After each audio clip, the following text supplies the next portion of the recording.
விழாவில் பங்கேற்று சிறப்பித்துக் கொண்டிருக்கிற கட்சியின் பொருளாளர், மேனாள் சட்டமன்ற உறுப்பினர் தம்பி எஸ் பாலாஜி அவர்களே, கட்சியின் தேர்தல் பணிக்குழு செயலாளர் ஜே குணவழகன் அவர்களே, தலைமை நிலைய செயலாளர் இளஞ்சேக்குவேரா அவர்களே, மகளிர் விடுதலை இயக்கத்தின் முதன்மை செயலாளர் இரா ஆதிமொழி அவர்களே,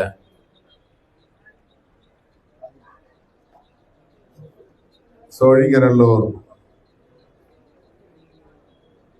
மண்டல செயலாளர் தம்பி ரூதர் கார்த்திக் அவர்களே, மாவட்ட பொருளாளர் லாரன்ஸ்,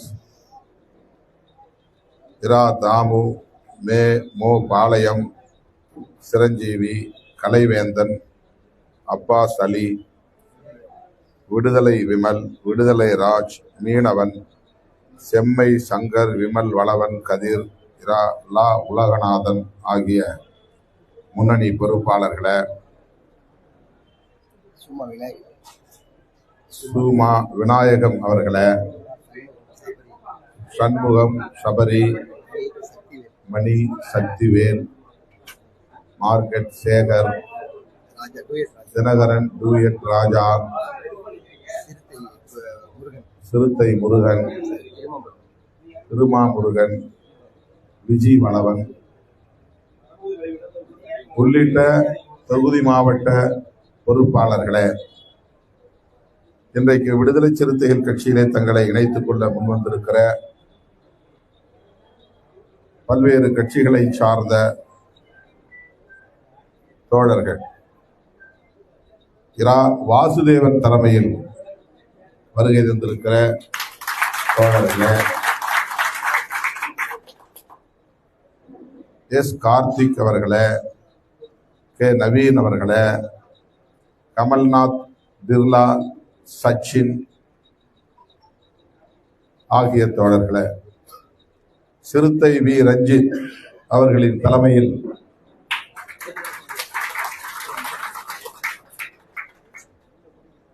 இணைந்துள்ள சிறுத்தை வி ரஞ்சித் அவர்களின் தலைமையில் இணைந்துள்ள டி பிரசாந்த், வின்சென்ட், அனீஷ்குமார், திருமா முருகன், இரா மணி, பா விஜய், கா அப்பு, மாஸ் மணி உள்ளிட்ட தோழர்களே, அதே போல தருமபுரி மாவட்டம் மகளிர் விடுதலை இயக்கத்தின் செயலாளர் குமாரி முன்முயற்சியில் இன்றைக்கு கட்சியிலே இணைய வருகை தந்திருக்கிற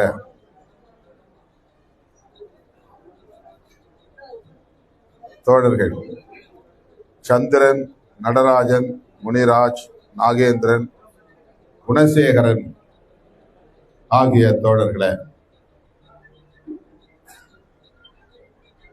மற்றும் இயக்கத்தின் முன்னோடிகளே, புதிதாக இந்த இயக்கத்திலே தன்னை இணைத்துக் கொள்ள வருகை தந்திருக்கிற பல்வேறு கட்சிகளை சார்ந்த தோழர்களே, என் உயிரின் உயிரான விடுதலை சிறுத்தைகளே, நீங்கள் அனைவருக்கும் என்னுடைய பணிவார்ந்த வணக்கத்தை தெரிவித்து இந்த இயக்கத்திலே சிறுத்தைகளாய் இணையும் உங்கள் அனைவரையும் வரவேற்கிறேன், வாழ்த்துகிறேன்.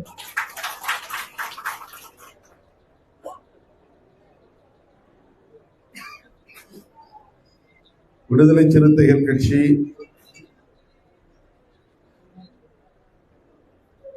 சமூக மாற்றத்தை முன்னிறுத்தி, புரட்சிகர மாற்றத்தை முன்னிறுத்தி, ஜனநாயக வழியில் மக்களை அமைப்பாக்கி வருகிற ஒரு அரசியல் இயக்கம். இந்த இயக்கத்தை மென்மேலும் வலுப்படுத்த வேண்டும் என்கிற நல்லெண்ணத்தோடு பல்வேறு கட்சிகளில் இருந்தும் பல்வேறு சமூக குழுக்களில் இருந்தும் அணிதிரண்டு வந்திருக்கிற உங்களை நான் மீண்டும் ஒரு முறை வரவேற்று வாழ்த்துகிறேன்.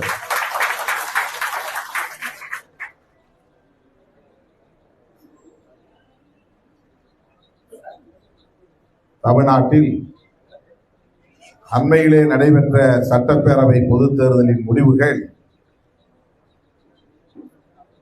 இன்னும் பல விவாதங்களுக்கு இடம் கொடுத்திருக்கிறது. இடையறாத விவாதங்கள் நடைபெற்றுக் கொண்டிருக்கின்றன. அதிலே விடுதலை சிறுத்தைகள் கட்சி குறிவைத்து விமர்சிக்கப்படுகிற நிலையும் தொடர்கிறது. அதனால்தான் இங்கே நமது கட்சியின் பொருளாளர் தம்பி பாலாஜி அவர்களும் தலைமை நிலைய செயலாளர் இளம் சேக்வேரா அவர்களும் அது குறித்த தங்களின் பார்வையை இங்கே பதிவு செய்தார்கள்.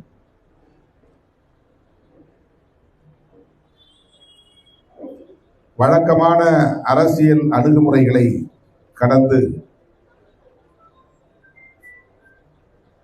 அல்லது அரசியல் மரபுகளை தகர்த்து நாம் உண்மையான ஜனநாயக அணுகுமுறைகளை முன்னெடுத்து செல்கிறோம்.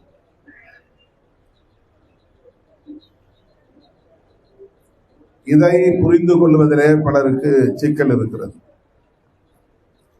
வழக்கமான அணுகுமுறை அல்லது வழக்கமான மரபுகள் தமிழ்நாட்டில் மட்டுமல்ல, பொதுவாக ஒரே மாதிரி சிந்தித்து பழகியதால் அந்த வழக்கமான அணுகுமுறைகளிலிருந்து மாறுபடுகிற போது முரண்பாடாக தோன்றும். வழக்கமான மரபு அல்லது வழக்கமான அணுகுமுறை என்றால் என்ன?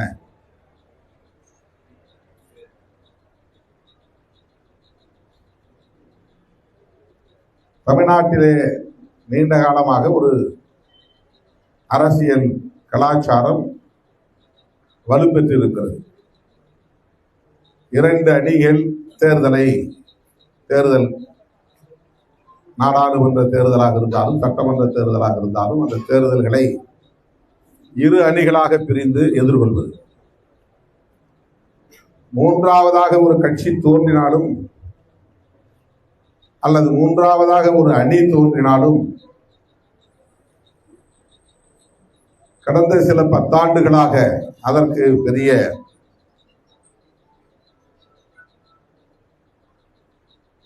வலு கிடைக்கவில்லை, வலிமை கிட்டவில்லை. அதனால் மும்முனை போட்டி என்கிற சூழலை உருவாகாமல் இருமுனை போட்டியாகவே தொடர்ந்து இருக்கிறது திமுக அதிமுக. ஒரு காலத்தில் காங்கிரஸ் இந்தியா முழுவதும் ஒரே கட்சியாக ஆதிக்கம் செலுத்தியது. அப்போது தேசிய அளவிலே கம்யூனிஸ்ட் கட்சிகள் வலுவாக இருந்த நேரம். கம்யூனிஸ்ட் கட்சி ஒரே கட்சியாக இருந்தது. பிறகு அது 2 கட்சியாக மாறியது. இருந்தாலும் 2 கட்சிகளும் காங்கிரஸ் கட்சியை எதிர்க்கிற வலிமையை பெற்றிருந்தன. மெல்ல மெல்ல கம்யூனிஸ்ட் கட்சி அந்த வலுவை இழந்த நிலையில் பாரதிய ஜனதா கட்சி அந்த இடத்திலே வந்துவிட்டது. தேசிய அளவில் 2 கட்சிகளுக்கு இடையில்தான் போட்டி என்கிற இருதுருவ போட்டி நிகழ்ந்தது. இதைத்தான் இருதுருவ போட்டின்னு சொல்லுவோம். ஒரு பக்கம் காங்கிரஸ், இன்னொரு பக்கம் பிஜேபி.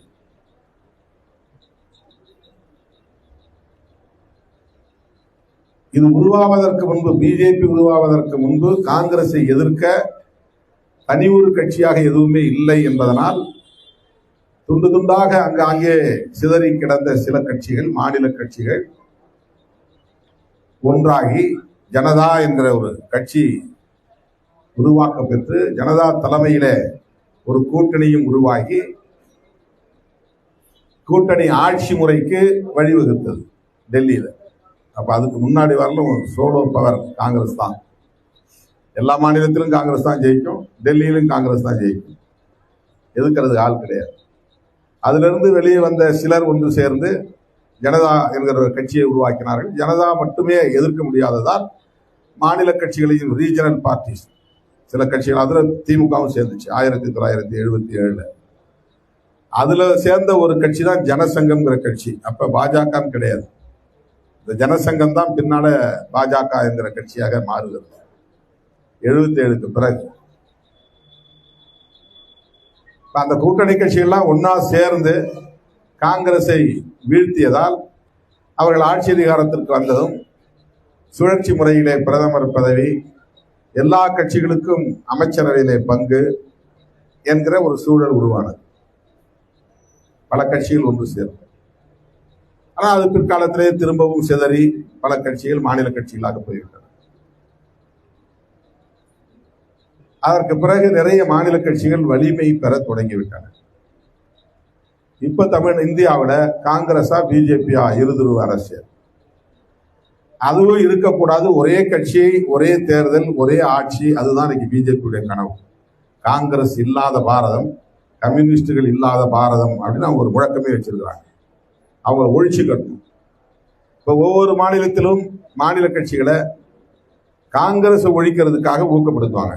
எந்த மாநிலத்தில் காங்கிரஸ் வலுவா இருக்கோ அங்க சாதி சங்கங்களை எல்லாம் ஊக்கப்படுத்துறது, மத சங்கங்களை எல்லாம் ஊக்கப்படுத்துறது, மாநில கட்சிகளை எல்லாம் ஊக்கப்படுத்துறது, மாநில உணர்வுள்ள கட்சிகள் எல்லாம், மொழி உணர்வுள்ள கட்சிகள் எல்லாம் ஊக்கப்படுத்தி அங்க ஆட்களை தயார் பண்ணி காங்கிரஸை வீழ்த்திட்டு பிறகு இவங்களை காலி பண்ணிட்டு அந்த இடத்துக்கு பிஜேபி வந்துடும். இது ஒரு ஸ்ட்ராட்டஜி. இப்படிதான் பண்ணிக்கிட்டே வராங்க. எல்லா இடங்கள்லையும் குறி வச்சு அடிக்கிறாங்க. ஒவ்வொரு கட்சியா காலி பண்ணிட்டு வராங்க. காங்கிரஸ் இருந்து தோன்றுனதுதான் திரிணாமுல் காங்கிரஸ். இப்ப அது வலிமை பெற்ற உடனே அதை எப்படி வீழ்த்துறதுன்னு பார்த்து இன்னைக்கு அந்த அம்மாவையும் தோற்கடிச்சிட்டாங்க, கட்சியையும் தோற்கடிச்சது மட்டும் இல்லாம எம்பிக்களை தூக்கி, எம்எல்ஏக்களை தூக்கி அந்த கட்சியை பலவீனப்படுத்துறாங்க. ஏன்னா அங்க ஒரே கட்சி தான் இருக்கணும். காங்கிரஸ் இல்ல, திரிணாமுல் காங்கிரஸ் இல்ல, இனிமே பிஜேபி தான். உத்தரப்பிரதேசத்துல அந்த மாதிரி மாயாவதி தலைமையிலான பிஎஸ்பி வலிமை பெற்று வந்த காலத்துல ஊக்கப்படுத்தினாங்க. ஏன்னா காங்கிரஸை பலவீனப்படுத்துறாங்க. காங்கிரஸை பலவீனப்படுத்துறதுக்கு பிஎஸ்பியோட கூட்டணியும் வச்சாங்க.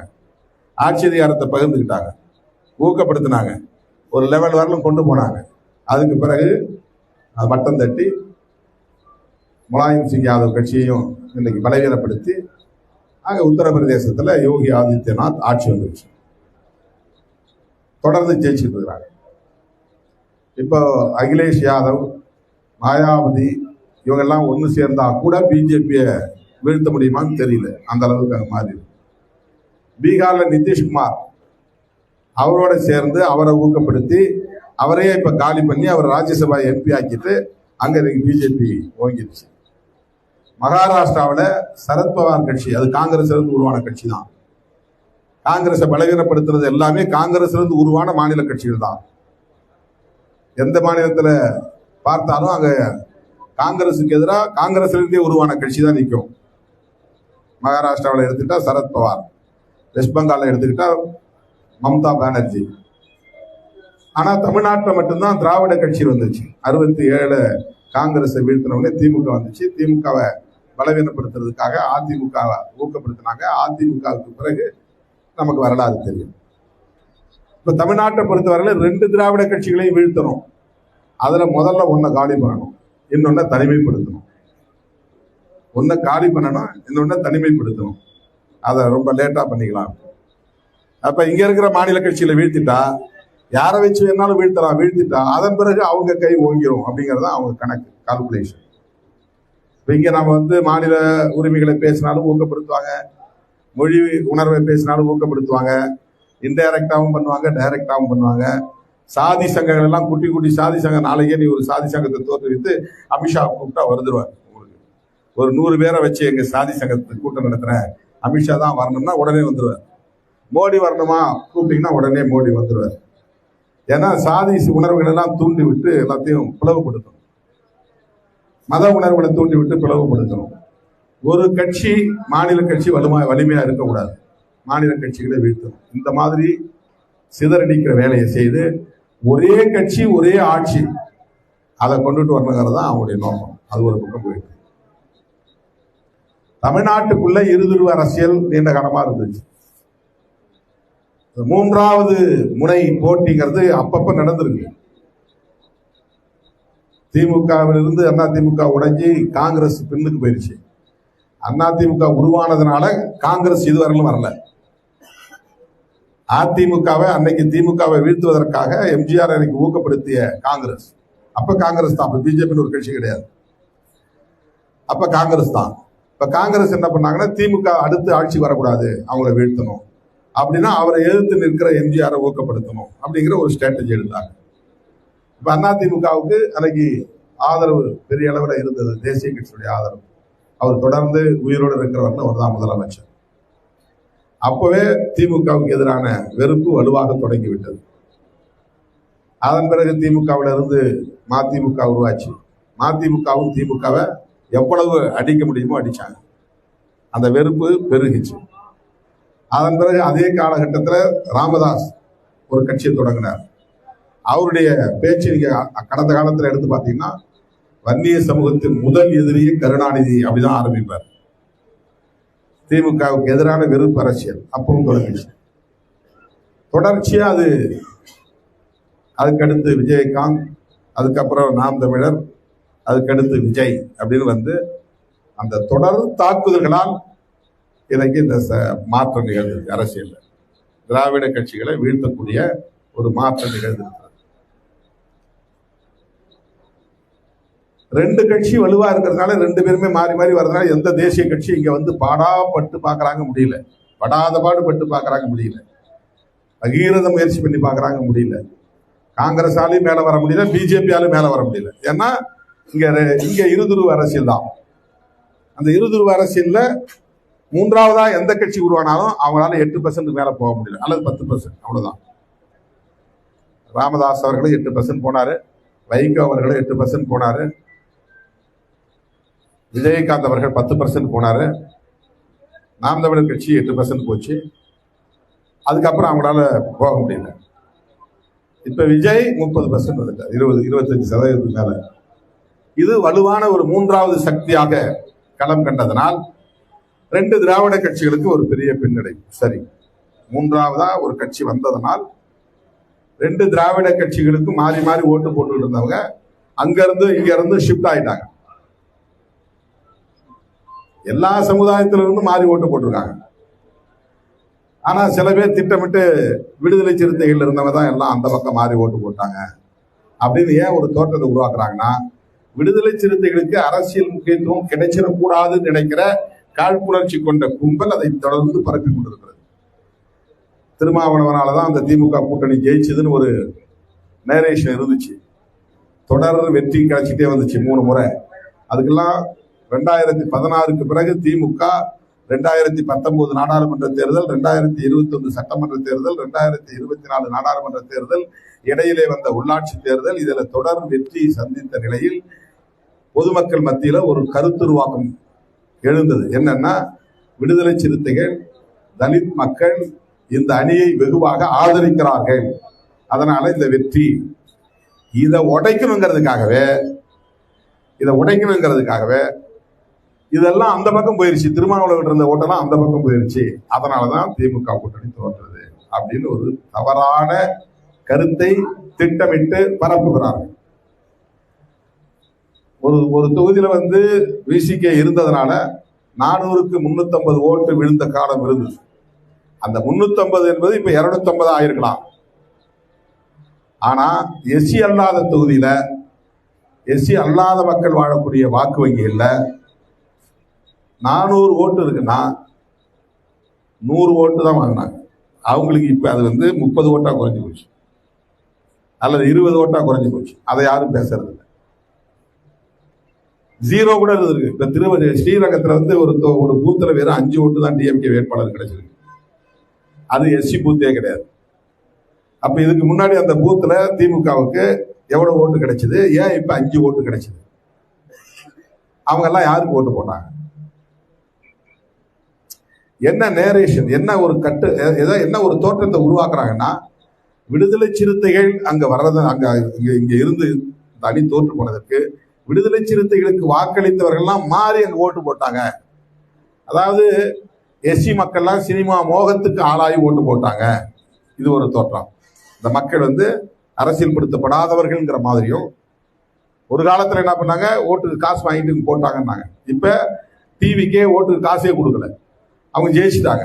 அந்த குற்றச்சாட்டை உங்களால சொல்ல முடியல. சினிமா மோகத்துல போட்டாங்க. அதே ஊர்ல பூத்துல தலித் அல்லாதவர்களுடைய பூத்துல எடுத்து பாருங்க, எவ்வளவு ஓட்டு டிவிகேவி விழுந்திருக்கு, எவ்வளவு ஓட்டு டிஎம்கேவி விழுந்திருக்கு, அது தெரியும். இன்றைக்கு 59 இடங்கள் திமுக வெற்றி பெற்று இருக்கிறது என்றால் அதுவும் விடுதலை சிறுத்தைகளின் பங்களிப்பு தான் மகத்தானது என்பதை சொல்ல நான் கடமைப்பட்டிருக்கிறேன். அதை கூட அந்த அளவுக்கான எண்ணிக்கையை தக்க வைத்ததில் சிறுத்தைகளின் பங்கு மகத்தானது. அதை யாரும் சொல்ல மாட்டாங்க. ஏன் சொல்ல மாட்டாங்கன்னா, விடுதலை சிறுத்தைகளுக்கு கிடைக்கிற முக்கியத்துவம் அவர்களால் தாங்கிக் கொள்ள முடியும். நாம யாரும் சொல்லல, அவங்களா வந்து என் பேரை ப்ரப்போஸ் பண்றாங்க. ஒருத்தர் துணை முதலமைச்சர் இருக்கிறாரு, ஒருத்தர் முதலமைச்சர் இருக்கிறாரு. நாங்க சொல்லவே இல்லை, நாங்க கிளைம் பண்ணல, நாங்க யார்ட்டையும் போய் கேட்கல. எங்கள்கிட்ட இருக்கிறது 2 சீட்டு. நாங்க யார்ட்டையாவது போய் கேட்டோமா எங்களை முதலமைச்சர் ஆக்குங்கன்னு? நாங்க யார்ட்டையாவது போய் கேட்டோமா எங்களுக்கு துணை முதலமைச்சர் வேணும்னு? இப்ப நம்ம கேட்கவே இல்லை. நோபல் பரிசுக்கும் பரிந்துரைக்கிறாங்க. இன்னும் என்னென்ன கிடைக்குமோ நமக்கு தெரியல. நோபல் பரிசுக்கும் பரிந்துரைக்கிறாங்க. விடுது நான் பாட்டி செவனேன்னு இங்க உட்கார்ந்து இருக்கிறேன். உங்களுக்கு கூடவே கிடந்து உங்க மூச்சு காற்று சுவாசிச்சு கிடக்குறேன் நான். 20 மணி நேரம் ஒரு நாளைக்கு கும்பல்லே கிடந்து உழல்றேன். ஆனா அவங்க எங்கே இருக்கிறவங்க துணை முதலமைச்சர்ன்றாங்க. இப்ப நோபல் பரிசுக்கு பரிந்துரைக்கிறாங்க. அதுக்கு நான் என்ன பண்ண முடியும்? அது சிலருக்கு வயிற்றெரிச்சலா இருக்கு. இந்த வயிற்றெரிச்சல் தாங்க முடியாமல் மீடியாவில் அவன் கூட பேசுறாங்க. ஏதோ நான் சொல்லிதான் வந்து டிஜிபியை போட்டாங்க, நான் சொல்லிதான் வந்து டிவிஎஸ்சிக்கு தலைவரை போட்டாங்க, நான் சொல்லிதான் வந்து லாண்ட் ஆர்டர் போட்டாங்கிற மாதிரி தவறான தகவல். யாருக்கும் நான் சொல்லலை, நான் சொல்லியும் போடலை. அது உண்மையும் இல்லை. அந்த அதிகாரி தலித் அப்படின்னா நான் சொன்னேன்னு அர்த்தமா? நான் தலித்து மட்டும் தான் சொல்லுவேனா? வேற யாருக்கும் நான் சொன்னது இல்லையா? அவங்க பாருங்க சாதி புத்தி. அது இந்த சாதி புத்தியிலிருந்து வரக்கூடிய வெளிப்பாடு. நான் இதுவரையும் இத்தனை வருஷம் 37-40 வருஷம் இந்த களத்துல இருக்கிறேன். சாதி அடிப்படையில எந்த அதிகாரியும் போய் நான் அணுகினது கிடையாது. எந்த அதிகாரி எந்த சாதின்னு நான் தெரிஞ்சுக்கிட்டது கிடையாது. சொல்ல போனா IAS IPS அதிகாரிகளை வச்சுக்கிட்ட மேடையிலே நான் சொல்லுவேன், ஆடு மாடு மேய்க்கிறவர்களை நம்பித்தான் நான் இந்த களத்தில் இருக்கிறேன். IAS IPS நம்பி நான் பல மேடைகள். இன்றைக்கும் கட்சி நடத்துவதற்கு சாதாரண தொண்டர்கள் உழைக்கிறவர்கள் தான் எனக்கு உதவுறாங்களே தவிர IAS IPS படித்தவங்க யாரும் எனக்கு வந்து உதவலை. எனக்கு யாரும் ஆலோசனை சொல்லலை, எனக்கு யாரும் வழிகாட்டலை, எனக்கு யாரும் புத்திமதி சொல்லலை. எனக்கு ஏதும் திங்க் டேங்க்லாம் கிடையாது. இந்த சிந்தனையாளர்கள் மன்றம் அப்படிங்கிறதுலாம் விடுதலை சிறுத்தை கட்சி கிடையாது. இந்த ரிட்டையர்டு IAS ஆஃபீஸர்ஸ்லாம் அப்படியே போய் அந்த சாதி அடிப்படையில் ஒன்றா சேர்ந்துருவாங்க.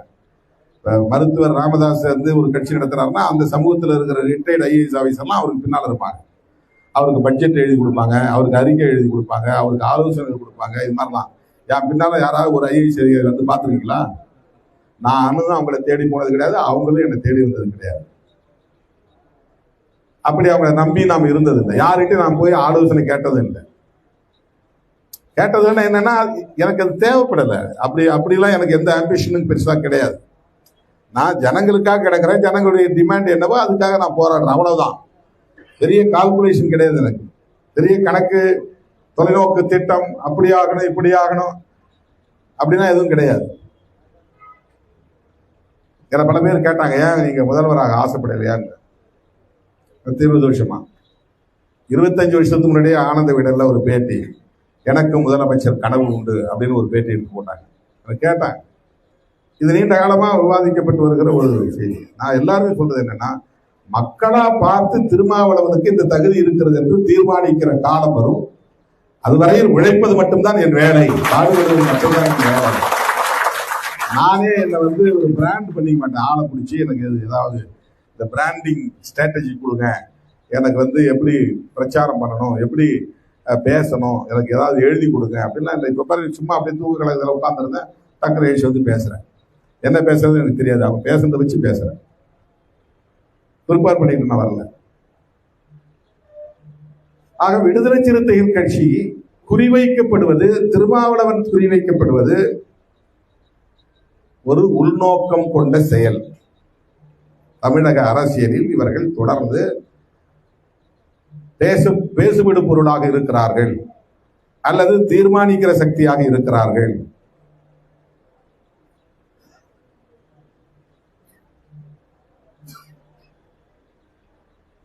உடனே வாய்க்கு வந்ததையெல்லாம் பேசுகிறார்கள். அதைத்தான் அங்க தம்பியை சொன்னாங்க.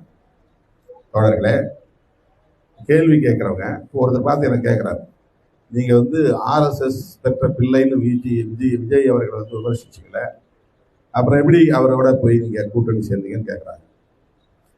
அதே கேள்வி இப்படி திருப்பி கேட்கலாம்ல, உங்களை திருமாவளவன் RSS பெற்ற பிள்ளைன்னு சொன்னாரு, அப்புறம் எப்படி நீங்க அவர்கிட்ட போய் ஆதரவு கேட்கறீங்க அப்படின்னு யாரும் ஒருத்த கூட விஜய்கிட்ட கேட்கல? கேட்கணுமா இல்லையா? இதுதானே நியாயம், இதுதானே ஜனநாயகம். திரு விஜய் அவர்களை உங்களை அவ்வளவு கடுமையா திருமாவளவன் விமர்சித்தாரு, RSS பெற்ற பிள்ளைன்னு சொன்னாரு, அவர்கிட்ட நீங்க வெளிப்படையா ஆதரவு கேட்கறீங்க அப்படின்னு கேட்க மாட்டாங்க. திமுகவோடு நட்பு தொடர்வதுன்னு சொல்லிட்டோம். அந்த மே 10, 11, 12 அந்த காலகட்டத்தில் நம்ம ஆதரவு தெரிவிச்ச நேரத்தில், அப்புறம் அமைச்சரவை சேர்ந்த நேரத்தில் மே 21க்கு பிறகு பேசும்போது சொன்னாங்க. அது எப்படி சொல்லலாம்?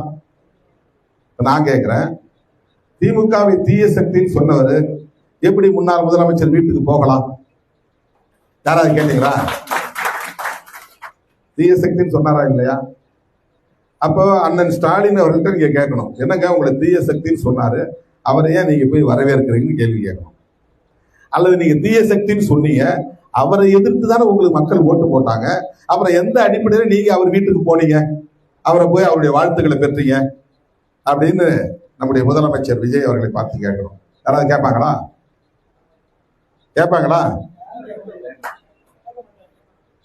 திருமாவளவன்ட்ட எல்லா பிரச்சனைகளுக்கும் கருத்து கேட்பாங்க. இது என்ன முழுமையா எதுவும் பார்க்காம இவங்க பத்திரிகையாளர் கேட்கிற கேள்வி மட்டும், இப்ப நான் ஒன்று சொல்லிட்டே இருப்பேன், இவங்க இப்ப டைப் பண்ணிட்டே இருப்பாங்க, இவங்க புரிதல் என்னவோ அந்த புரிதல் டைப் பண்ணுவாங்க. அவங்களுக்கு என்னன்னா, ஓ இப்படி சொன்னாரா, உடனே விஜய்க்கு எதிராக திருமாவளவன் கருத்து, ஸ்டாலினுக்கு எதிராக திருமாவளவன் கருத்து, எதையாவது ஒரு கார்டு போட்டு பரபரப்பை உண்டு பண்ணுவாங்க. அப்ப ஏன் விஜய்கிட்ட போய் கேள்வி கேட்கல நீங்க? திருமாவளவன் கேட்டார். இது எப்படி குழப்பி விடலாம்? குழப்பி விட்டுட்டு திருமாவளவன் குழப்புகிறார். குழம்புறவன் நீங்க, குழம்புறது நீங்க, குழப்பி விடுறது நீங்க. நான் என்ன குழப்புறேன்? ஏன் ஒரு நட்பு இருக்கக்கூடாது, ஏன் உறவு இருக்கக்கூடாதுன்னு கேள்வி கேட்டா, நீ அங்க போயிட்ட பிறகு என்ன? எல்லாத்திலையும் ஒரு ப்ரொசீஜர் இருக்குல்ல, அதிகாரப்பூர்வமான அறிவிப்புங்கிறது ஒண்ணு இருக்குல்ல, ஒரு அபிஷியல் டிக்ளரேஷன் வேணும் இல்ல. அப்ப அந்த காலகட்டத்தில் இருந்த அந்த சூழல்ல சொன்ன கருத்து அதுதான் ரெட்டமலை சீனிவாசனுடைய பிறந்த நாள் அன்னைக்கு சொல்றேன். அவன் கேள்வி கேட்டான், சார் நீங்க திமுக தான் கூட்டணியை முறித்து கொண்டதுன்னு சொன்னதா பேசிருக்கீங்க இந்த விருதுகள் வழங்கும் விழாவில், நீங்க அமைச்சரவையில சேர்ந்த போதே அது முறித்து கொண்டதா இருக்காதான்? நல்ல கேள்விதான், அருமையான கேள்விதான். அப்ப நான் என்ன சொன்னேன், அந்த காலம் வரையில் நான் மேடையில் பேசும்போது திமுகவோட நாங்க நல்ல தொடர்பு தான் இருந்தோம். அவங்கள சந்திக்கும் போது நாங்க இப்படி முடிவெடுத்திருக்கிறோம்னு சொன்னோம். அவங்களும் அதுக்கு பெரிய அளவுல எதிர்ப்பு தெரிவிக்கல, மறுப்பு தெரிவிக்கல. அதனால என்ன, ஆதரவு தெரிவிக்கிறது ஒன்றும் தவறு இல்லை, ஆதரவு தெரிவிங்க அப்படின்லாம் சொன்னாங்க. இப்ப அந்த அளவுக்கு லிபரலா நடந்துகிட்ட முறையை நாம வெளிப்படுத்துறோம். அதுல நம்ம உள்நோக்கெல்லாம் கற்பிக்கல, அவங்களுக்கு ஒரு உள்நோக்கம் இருந்ததுலாம் நம்ம உள்நோக்கெல்லாம் கற்பிக்கல. அல்லது நாங்க பர்மிஷன் வாங்கணும் அப்படின்றது அது அர்த்தம் கிடையாது. எங்களுக்கு இருக்கிற அந்த தோழமை உணர்வின் அடிப்படையில நாங்க எடுக்கிற முடிவை சொல்றோம். 10 நாள் கழித்து அமைச்சரவையில் சேருகிறோம், அதை சொல்றதுக்கும் நான் தொலைபேசி தொடர்பு கொள்ள முடியல. மூத்த அமைச்சர்களை தொடர்பு கொள்றேன், 1-2 பேர்கிட்ட பேச முடிஞ்சது. அவங்க எல்லாமே ரைட்னா, அரசியல் சூழல் இப்படி மாறிச்சு, நீங்க எடுக்கிற முடிவு உங்க கட்சி நலனுக்கு உரியதா இருக்கட்டும், அவ்வளவுதான். இதை நாம ஓப்பனா பேசுறோம். இதுல என்ன ஓப்பனா பேசுறது, என்ன தப்பு இருக்குது? இதுல என்ன ஒண்ணு, நாங்க போய் அவங்கள்ட்ட பர்மிஷன் வாங்கிட்டு வந்தோங்கிற மாதிரி அதுல என்ன நேரேஷன்? பர்மிஷன் வாங்க வேண்டிய தேவை என்ன இருக்குது? அவங்களும் இது தடுக்க முடியாது அல்லவா? அரசியல் சூழல் தலைகீழ மாறி இருக்கு. போக வேண்டாம்னு சொல்றது நாகரிகம் இல்லைன்னு கூட அவங்க நினைச்சிருக்கலாம், போக வேண்டாம்னு மனசுக்குள்ள நினைச்சிருக்கலாம்.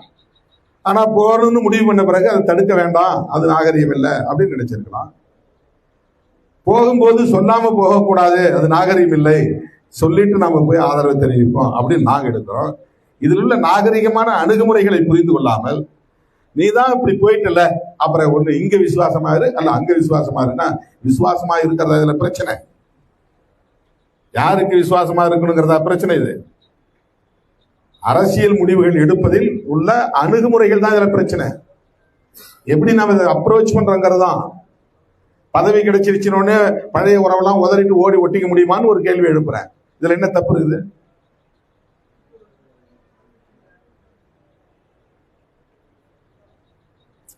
ஒரு விஷயத்தை நீங்க புரிஞ்சுக்கணும், கட்சி தொடர் ஒண்ணு புரிஞ்சுக்கணும். உளவியலாக நம்மை பலவீனப்படுத்த பார்க்கிறார். எப்படின்னா, திருமாவளவன் வந்து அப்படியே மாறி மாறி பேசுறாரு, தடுமாறுறாரு. என்ன எனக்கு தேவை இருக்கு? நான் தடுமாற வேண்டிய தேவை என்ன இருக்கு? நான் பேலன்ஸிங்கா அரசியலை பண்றேன். யாரையும் நான் வந்து பகை உணர்ச்சியோட அணுகவில்லை. யாரிடத்திலும் பகையை வளர்த்துக் கொள்ள நான் விரும்பவில்லை. யார் மீதும் பழி வாங்கும் எண்ணம் எனக்கு இல்லை. இப்ப கூட நான் சொல்றேன், திமுக காரங்களையோ அல்லது நம்மளை விமர்சிக்கக்கூடிய மதிமுக மற்ற யாரையும் சரி, தயவு கூர்ந்து யாரும் சமூக ஊடகங்கள்ல எதுவுமே பேசாதீங்க, வேண்டாம். அது நமக்கு டிஃபென்ஸே கிடையாது. பேசுறவங்க பேசிட்டு போனா போறாங்க, அதை நீங்க ஸ்க்ரோல் பண்ணி விட்டு போயிட்டே இருக்கு. என்ன வேணாலும் பேசட்டும், நமக்கு அது அவசியம் இல்லை. நான் வந்து வாரியர்ஸ் ஆஃப் சோசியல் ஜஸ்டிஸ், சமூக நீதிக்கான போராளிகள், அவ்வளவுதான். அவ்வளவுதான். கூட்டணியை பற்றியோ தேர்தலை பற்றியோ வெற்றி தோல்வியை பற்றியோ அதுல லாபநட்ட கணக்குகளை பற்றியோ நமக்கு கவலை இல்லை. அதை ஃபேஸ் பண்றோம், அவ்வளவுதான். போற வழியில அது வருது, நம்ம ஃபேஸ் பண்றோம். நீண்ட பயணம் போயிட்டு இருக்கேன், இடையில இடையில தேர்தல் வருது, கூட்டணி வருது, அதை ஃபேஸ் பண்ணி தான் ஆகணும், அதை டீல் பண்ணி தான் ஆகணும், அதை அணுகியே தான் ஆகணும். அதனால அதை ஃபேஸ் பண்றோம், அவ்வளவுதான். இப்போ நீங்க யார வந்து நம்பி இருக்கிறீங்களோ அந்த நம்பிக்கைய சிதைக்கிறது. திருமாவளவன் மேல இந்த இளைஞர்கள்லாம் அப்படி ஒரு அதீத நம்பிக்கையோடு இருக்கிறாங்களே, எவ்வளவு பெரிய புயல் அடிச்சாலும் அது சீர்குலையாம இருக்க, கட்டுக்கோப்பா இருக்க, இதை பொறுத்து கொள்ள முடியாதவர்கள் வாய்க்கு வந்ததை பேசுகிறார். இங்க இருந்து போயிட்டாங்க, கூடாரம் காலி ஆயிடுச்சு. பல கட்சியில இருந்து எந்த நம்பிக்கையில நீங்க வந்து சேர்றீங்க? இதுக்கு யாரும் நம்ம வந்து இதுக்காக கேம்பெயின் பண்ணல. எல்லா சமூகத்தை சார்ந்த இளைஞர்களும் வந்திருக்கிறீங்க. இது நாளைக்கு ஆளுங்கட்சியாக போற கட்சி கிடையாது. திருமாவளவன் நாளைக்கு முதலமைச்சர் ஆகிடுவார் நினைச்சு யாரும் நீங்க வரல. உங்களுக்கும் ஒரு கொள்கை பார்வை இருக்கிறது, ஒரு கோட்பாட்டு பார்வை இருக்கிறது, ஒரு நம்பிக்கை இருக்கிறது. எல்லா கட்சியுமே அப்படிதான். அந்த கட்சி விட்டு கட்சி தாவரம் யாரா இருப்பாங்கன்னா, கொள்கை பிடிப்பு இல்லாமல் பதவி வெறி கொண்டவர்களாக, பதவி பிடிப்புள்ளவர்களாக இருப்பவர்கள் தான். எந்த கட்சி எடுத்துக்கிட்டாலும் சந்தர்ப்பத்தை பயன்படுத்தி இப்பவே போனா டிவிகேல சேர்ந்துட்டா நாளைக்கு எம்பி சீட்டு வாங்கலாம் அப்படின்னு நினைக்கிறவங்க போறான்னு நினைப்பாங்க. தொண்டர்கள் அல்லது கொள்கை பிடிப்புள்ளவர்கள் யாரும் போக மாட்டாங்க. 99.99% அப்படியேதான் கட்சியில் இருப்பாங்க.